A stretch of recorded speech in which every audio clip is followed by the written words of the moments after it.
એટલી નોકરી કરેલી છે. એટલે હું માસ્તરનું દૃષ્ટાંત આપી દઉં.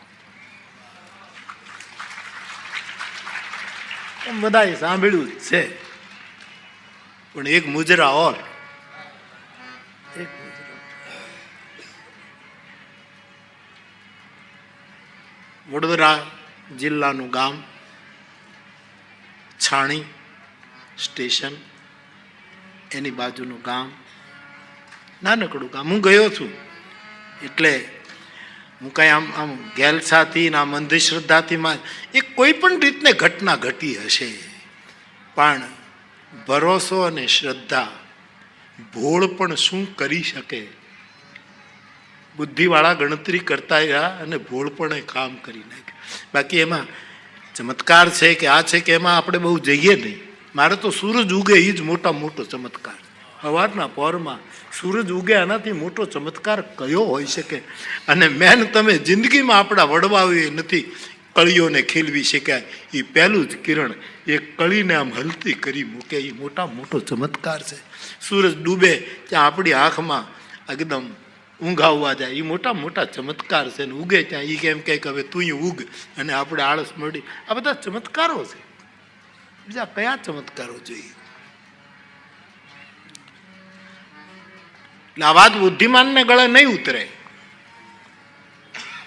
આખી વાતનું આખ્યાન લખનાર છે પુનિત પરંપરા, પુનિત મહારાજ, જેને બહુ મોટું કામ કર્યું ગુજરાતમાં ભક્તિના પ્રવાહને વધારવાનું.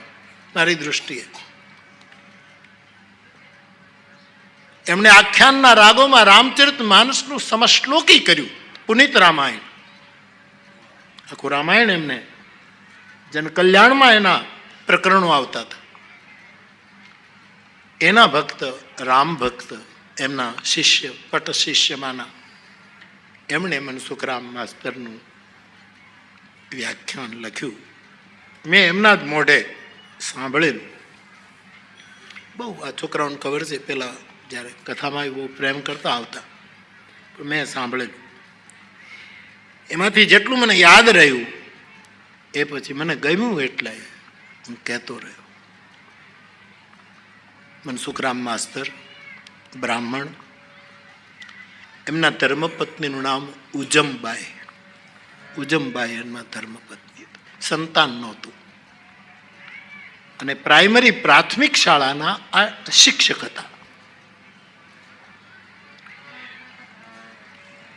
એનો મગજ બહુ તેજ હતો, અત્યંત ગુસ્સાવાળો આ માણસ. વાતમાં ક્રોધ કરે. ઉજમબાઈને એના પતિના આ ક્રોધનો શિકાર થવું પડતું.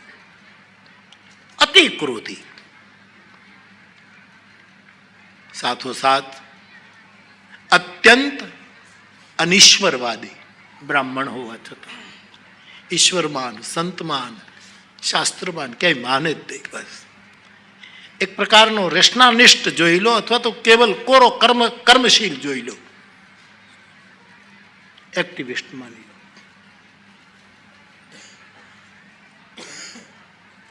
એ પ્રાઇમરી સ્કૂલમાં અને પત્નીમાં એટલી શ્રદ્ધા. આપણે તો દેવીને શ્રદ્ધા કીધી છે ને, શ્રદ્ધા રૂપેણ સંસ્થિતા નમસ્તસ્ય નમસ્તસ્ય નમસ્તસ્ય નમો નમઃ. શ્રદ્ધા અને વિશ્વાસનું જ્યાં સુધી મિલન ન થાય, એનો વિલાસ ન થાય, એનો વિહાર ન થાય, ત્યાં સુધી રામાયણની કથારૂપી કવિતા દીકરી જન્મતી જ નથી. કવિતા રૂપી ચલી સુભગ કવિતા સરિતાસો. પત્ની બહુ જ શ્રદ્ધાળુ, બહુ જ વિશ્વાસ.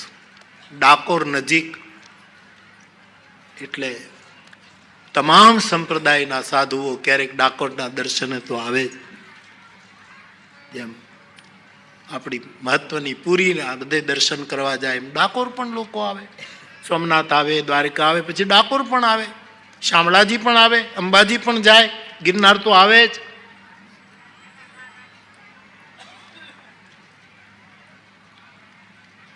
આ ઉજમને સાધુ સંતોમાં બહુ જ શીલવંત શ્રદ્ધા. એ ક્યારેક ક્યારેક પોતાના પતિની સેવા કરતી કરતી કહે કે તમે ઈશ્વરમાં ન માનો, તમે ન, પણ તમે આટલો બધો ગુસ્સો શું કામ કરો છો? કોઈ હરિ નામ લે તો એની નિંદા શું કામ કરો છો? કોઈ સાધુ સંતને તમે જુઓ તો તમે કેમ એની ટીકા કરો છો કે કાંઈ કરવું નથી ને ખાલી લોકોના રોટલા ખાવા છે ને આવી શું કામ કારણ વગરની માંડો છો? ઉજામ, હું તને ના નથી પાડતો, પણ મારી પાસે આવી વાત કરવી નહીં. અને આપણે આંગણે કોઈ દિવસ શાસ્ત્રની કે કોઈ સત્સંગની વાત ન કર. તું તારું અંતરમાં જે હોય રાખ. બાકી કોઈ સાધુ કોઈ મહાત્મા મારે આંગણે ન હોવું જોઈએ. હું એમાં માનતો નથી. મારું જે થવું એ થાય, પણ નથી માનતો એટલે નથી માનતો. સ્ત્રી બિચારી શું કરે, રોઈ લે.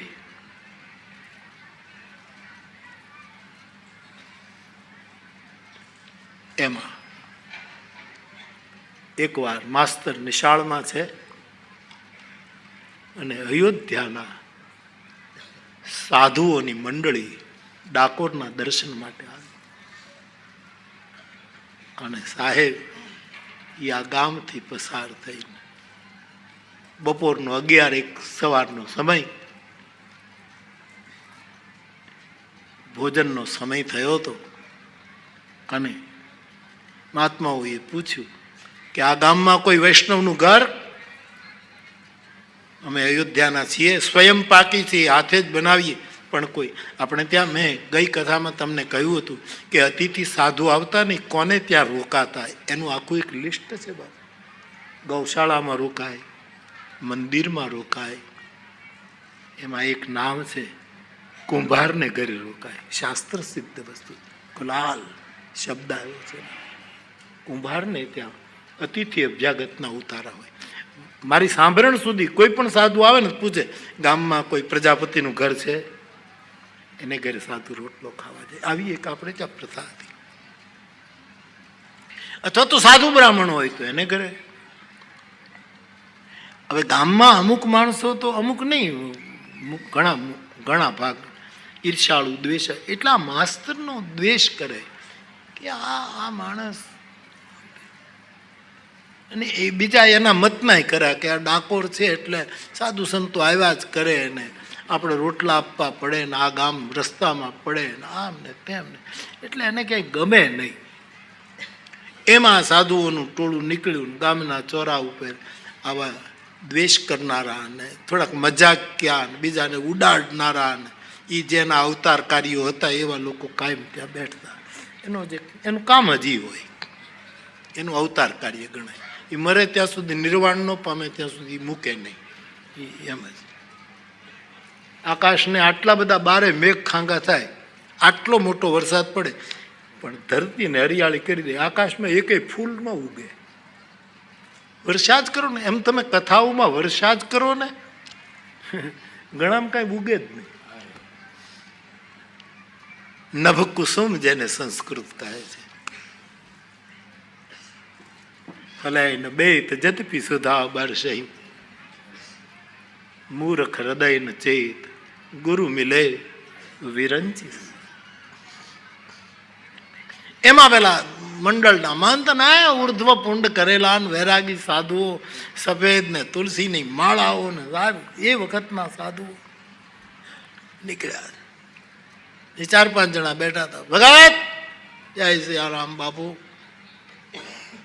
कहाँ से बता रहे? श्री धाम अयोध्या से, छोटी छावनी से. ओ बापू, गुजरात में आए दर्शन करने के लिए, डाकोर जा रहे हैं. हाँ, पक्की रसोई दो गांव इकट्ठा होकर.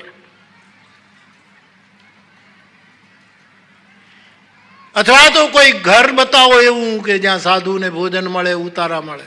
હવે ઈ જે ટીકા ને નિંદા કરનારું ટોળી હતી એણે એવું પેલા મનસુખરામનું ઘર બતાવો ને કે આ સાધુડાઓને ખબર પડે ને પછી આ પોતાના અનુભવ બીજાને કહે તે આ બાવાઓ ગામમાં આવતા બંધ થઈ જાય. નામ ન લે આપણા.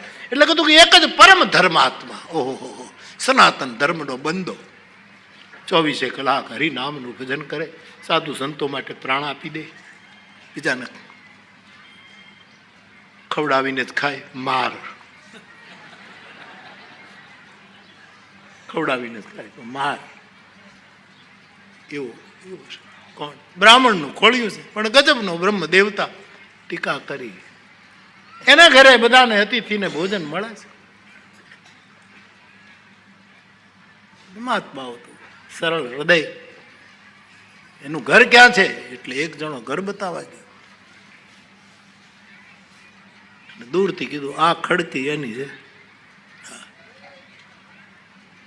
હવે આ લોકોનો ઈરાદો શું કે માસ્તર નિશાળમાં છે અને આ બાવાઓ એને ઘરે જઈને ઓલી બેન શ્રદ્ધાળુ છે ને એને સીધો આપશે ને આ રસોઈ કરશે ને જમતા હોય ત્યારે આપણે પાછું એક જણ આપણામાંથી જે છે એક અવતાર જાય નિશાળમાં અને ત્યાં જઈને માસ્તરને કહી દે તમારે ઘરે તો રાસ લેવાય છે, ગરબા લેવાય છે, કીર્તન થાય છે, તમારે ઘરે તો કડતાલું વાગે છે ને તમે તો બધું ભેળાઈ ગયું છે. અને આને ખીચી ગયા ને પછી જે ગામમાં જામે. ગામડાના ઘણા માણસોને આવી ટેવો જોઈએ. ગલુડિયા શાંતિથી બેઠા હોય, હાવ શાંતિથી હરામ જો એને આપણે માણસ છીએ એવી ખબર હોય. એ આપણને માણસ છે એવું માનતા જ નથી. એ તો એની જિંદગીમાં જ. પણ ઘણા માણસો એવા હોય કે શાંત સરળ ગલુડિયા આવે એની પાછળ એમને એના મોઢા પકડી અને એને કહે એને એમ કરીને બેયને બતાવે. આવું મેં જોયું છે. કારણ વગેરેના છાના મના બેઠા હોય બિચારા એની માતાનું દૂધ પીને હાવ શાંતિ, પણ એના આના મોઢા પકડીને આમ ઘસે. એટલે મારે તમને પ્રેક્ટિકલ, અમારા માસ્તરનું હું ભણતો ને ત્યારે અમારે પ્રેક્ટિકલ કરવું પડે બધું.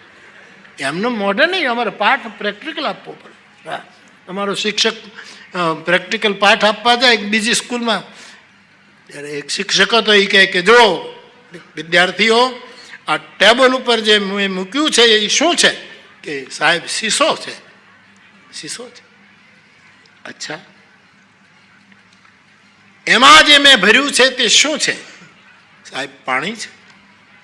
વાહ, હવે આ શીશાને જો હું આમ ઊંધો કરું તો એમાંથી શું નીકળે? કે પાણી. એ કઈ રીતે નીકળે? કે ટીપું ટીપું નીકળે. ચાલો આજે આપણે ટીપુ સુલતાન વિશે ભણીએ. એટલે હવે ટીપુ સુલતાન ભણાવે એટલે હેતુ કથન કઢાવવાનું હોય અમારે. આ બધું મેં કરેલું છે એટલે કહું. એને સીધો પ્રવેશ ન અપાય વિષયમાં. હેતુ કથન એ આપણે કરવું પડે. એટલે ગલુડિયાને બધાડે. એટલે મારે તો જે ગણો એ બધું આ છે. આ નિરેશની મંડળીએ મને લખ્યું છે, તારી મંડળીના એક ગણે લખ્યું છે મને, બાપુ કેવલ આપની કરુણામાં અમારા જય સિયારામ.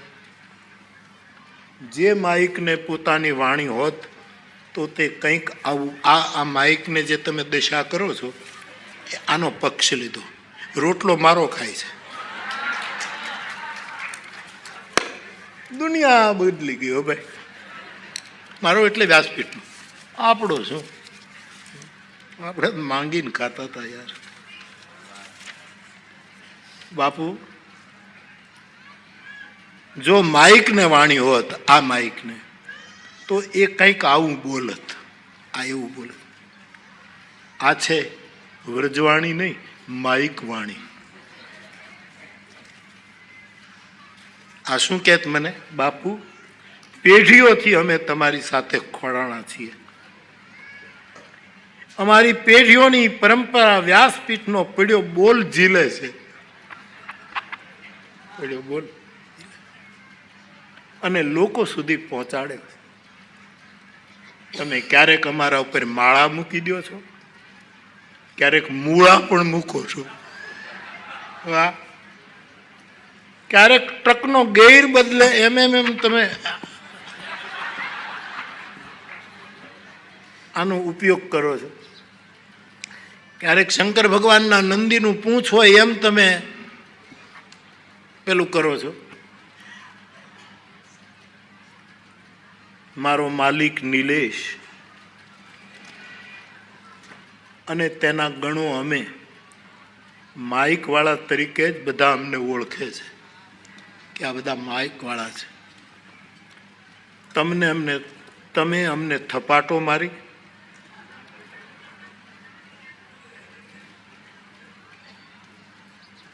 અમારી ઓડ મરડી નાખી, તોય અમે કાંઈ ન બોલ્યા. અને હવે તમે અમને તોડવાની વાત કરો છો. અમે એમ કંઈ તૂટીએ એવા નથી.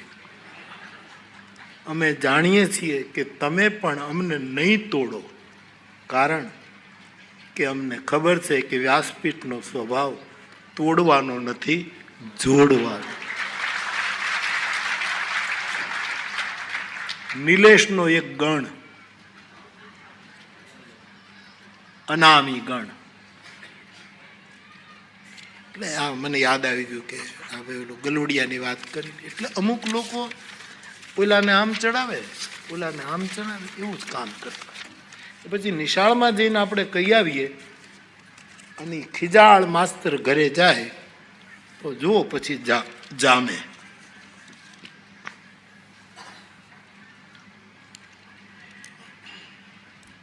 અહીંયા મહાત્માઓ આવ્યા, ઉજમબાઈની ખડકી ખખડાવી, જય સિયારામ માતાજી. હવે સાધુઓ પ્રત્યે પ્રેમ હતો, શ્રદ્ધા હતી. બારણું ખોલ્યું, બાપુ પધારો પધારો. 20 સાધુ, આવો મારા બાપ. ગોદડું લેવા જાય તો ઓશીકું પડી જાય, ઓશીકું લેવા જાય તો તક્યો પડી જાય. ગાંડી થઈ ગયું છે. અંદર ફડકો કે 1 કલાક નિશાળમાં બાકી છે ને જો આવી જશે તો મારું મોટું. પધારો બાપુ પધારો પધારો. આંખમાં આંસુ આવી કે બેસો, મારા બાપ બહુ દયા કરી મારા ઉપર. હા બાપા, અમે એ તો હિન્દીમાં બોલતા હતા, હું ગુજરાતીમાં કરું. એ તો બાપુ તો હિન્દીમાં જ બોલતા હતા.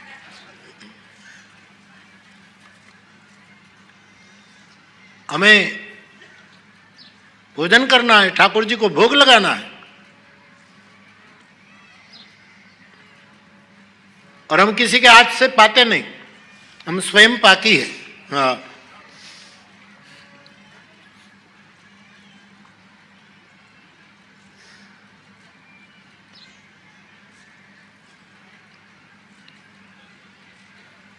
पाका सीधा दो, कच्चा जो आपकी आपकी सुविधा क्षमता.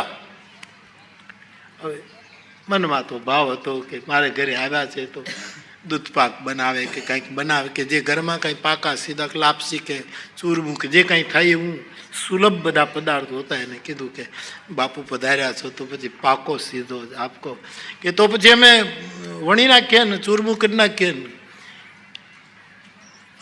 સાહેબ ઘી આપ્યું ને આ આપ્યું, મંગાળા કર્યા આંગણામાં. અને એમાં 20માંથી 5 જણા જે હતા રસોઈમાં ફડાકો બોલે, પણ આ કલાકમાં તો 100 જણાને જમાડી દે એવા ઝપટ બોલાવે. એવા જે ભજનાનંદી હતા એ મંડાણા સાહેબ, જય સિયારામ જય સિયારામ જય સિયારામ. કોઈ લોટ મસળે પણ જય સિયારામ ચાલુ હો. કોઈ આમ ભાખરી વણે તો કે જય સિયારામ જય સિયારામ જય સિયારામ. કોકે ચૂલા ઉપર શાક મૂકી દીધું જય સિયારામ, કોઈક વઘાર કરે જય સિયારામ, કોઈક ભાત વહાવે જય સિયારામ. બધું જય સિયારામ મય થઈ ગયા. અને ઉજમ જોઈએ ઘડિયાળ સામું જોવે, નાકમાંથી આહુડા પડી જાય કે ખેલનો બગાડતો હરી. હે ડાકોરવાળા, આજ મોડો પાડજે મારા પતિને, અને આ સાધુડાઓનું અપમાન કરશે તો હું કયે ભવે તરીશ. સાહેબ કલાકમાં રસોઈ થઈ ગઈ છે. મહાત્મા હોય ઠાકોરજીના પોતાના લાલજી કે જે હોય એને ભોગ લગાડ્યો તુલસી પત્ર નાખીને પધરાવીને, અને પછી પંગત કરી અને ભોજન કરવા માટે બેઠા છે. મહંતથી લઈને બધાની થાળીઓ પીરસાણી છે. ઉજમબાઈ આમ દર્શન કરે છે. ઓહો, મારું આંગણું આજ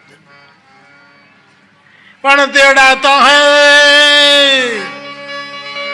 થાળ ગાયો મહાત્મા હોય, તેડાતા હે મેરે પ્યારે લાલજી કો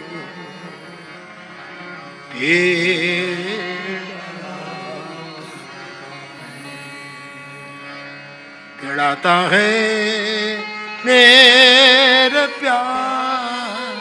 ये हमारे वैष्णव